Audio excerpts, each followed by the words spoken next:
Hi, I'm Rebecca Barton, and this is my Module 5 presentation, Our Story. So this is going to be about Rex Elementary, which is in USD 261. So who are we? 66.1 of our students are economically disadvantaged. 15.2 of our students struggle with disabilities, and then 0.19% are ELL students. The first graph at the top is our male to female ratio. We have a little bit more females than we do males. If you take a look at the bottom graph, that is our attendance record. So as you can see, like each year has been significantly different. It started taking a drop around 2001, dropped for a while, got back up, but still was pretty low numbers. And then towards 2015, 2016, it started jumping back up again.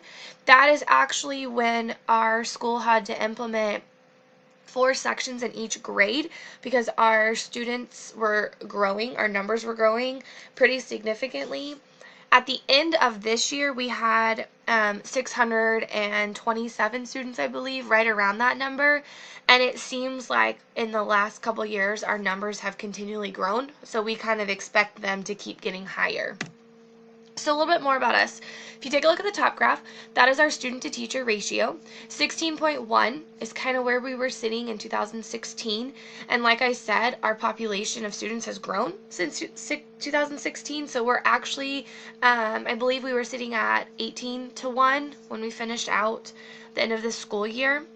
Our breakdown of students by grade level, first and second grade were where we had the most students, but that tends to fluctuate throughout the years.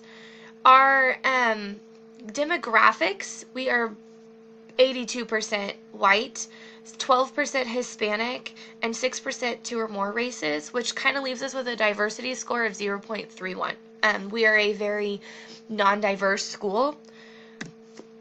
How do we do business? Well, we have a TLC, which is a teacher learning center in our district, and in that building they offer PD classes. You can take these for points or you can take them for credit if you choose to pay for them and do them that way. The classes are offered from January to December all year long, and there are many to choose from each month, so you can do that and take some classes, learn some new stuff. We do PD as a whole district. Sometimes they'll call in guest speakers or they'll have us meet as a whole district. If we're not doing professional development as a whole district, we do building and services that way. We have PLC meetings where we meet with our grade level team once a week. In that meeting, we talk about school improvements that we need, like for our grade level, students that are struggling, things we can do to benefit our students better. And then in those PLC meetings, it's about once a month that we meet with our reading specialist. She'll sit down with us and kind of talk about data that she had collected and how to read the data, what we could do with the data, different things that she's been learning that she feels is helpful for us. We also do teacher climate surveys to see how the climate in the building is. And we also do book studies, which is like every couple years. Where are we now? So currently in 2017 and 2018, our state math scores, we were sitting with the majority of our students testing in a level 2 and a level 3. Level 2 is the yellow and level 3 is the green. And then for reading, it was a little bit different, but we still had our majority sitting in level 2 and level 3 with a lot more kids in level 1, which is the orange for our state testing scores. Um, we have students that are coming in academically lower each year, and this is really causing our teachers to have to work harder to get students on grade level, which this kind of goes back to my module 3 talking about our ACT scores, which students are struggling in ACT scores because they're coming into elementary schools lower, and it's hard to get them caught up where they need to be. Our building is the green for 2018 on students that were absent. We're sitting at 16.38%, which is lower than the district, but not lower than the state.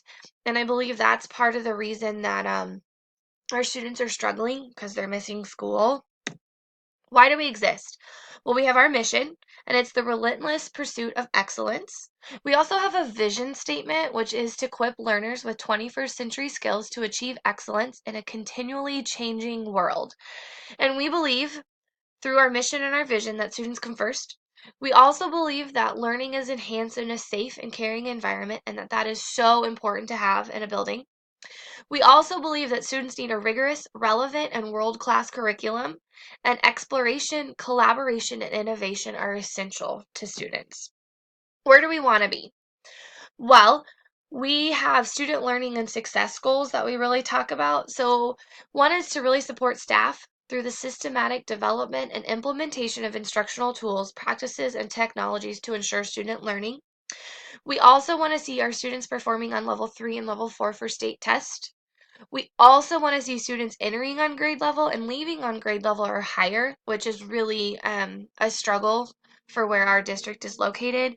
And we want to recruit and develop and retain a high quality workforce. Where are the gaps? Well, students are coming into school at a lower level, and teachers are having to play catch up in addition to teaching that grade level. Part of it is there's a lack of parental support at home. Parents are not helping students with schoolwork. Part of it is because they don't care about education. It wasn't important to them as a kid, so it's not important to their kids. Part of it is they're busy working to provide for their family, so they're not home. A lot of our students come from very um, lower class families, well, the parents are working one or two jobs to make sure the family has what they need.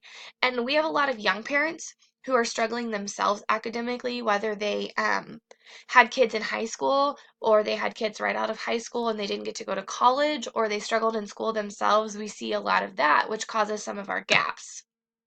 How can we get to where we want to be? Well, we have to have an understanding and we have to be studying our data. We have data through PowerSchool, we have data through AIMSweb, we have data through Literacy First, which is something I talked about in Module 2. We have to be making changes to our lessons based on the data that we're getting. And we also have to make sure that we are meeting students where they are, not where we want them to be. We can't just expect students to come in and know this if we already know they're behind. We've got to meet them where we need them, where they're at, and help them get to where we need them to be. How are we going to implement this? Well, professional development focused on data and understanding data is one way. Technology training on data warehouses. This is important so that all staff can understand all the data programs that we use, and also so that all staff can use the data programs to the fullest potential. There's been a lot of stuff that I have learned this year through our data programs that I was like, well, this is really cool, and I didn't know I could use this part of it to help me as a teacher. I also think it's important that we are educating all of our staff on the demographics of the school and our district, and that we're providing training for parents to help prepare them for school. Like what's expected in each grade, how can you help them at home, and different educational things for parents. And it's also important that we're collaborating with grade levels and beyond just our grade level. We need to go further than that. How will we evaluate our efforts? We're going to evaluate with data and assessments, continual data entering and monitoring of that data. Data programs allow us to see goals and how far we are from that, so we need to be using them. Continual review of building goals and best way to meet them. Provide surveys to staff and parents. Teacher self-evaluation sheets, evaluating their teaching, and then evaluating how students are meeting their goals.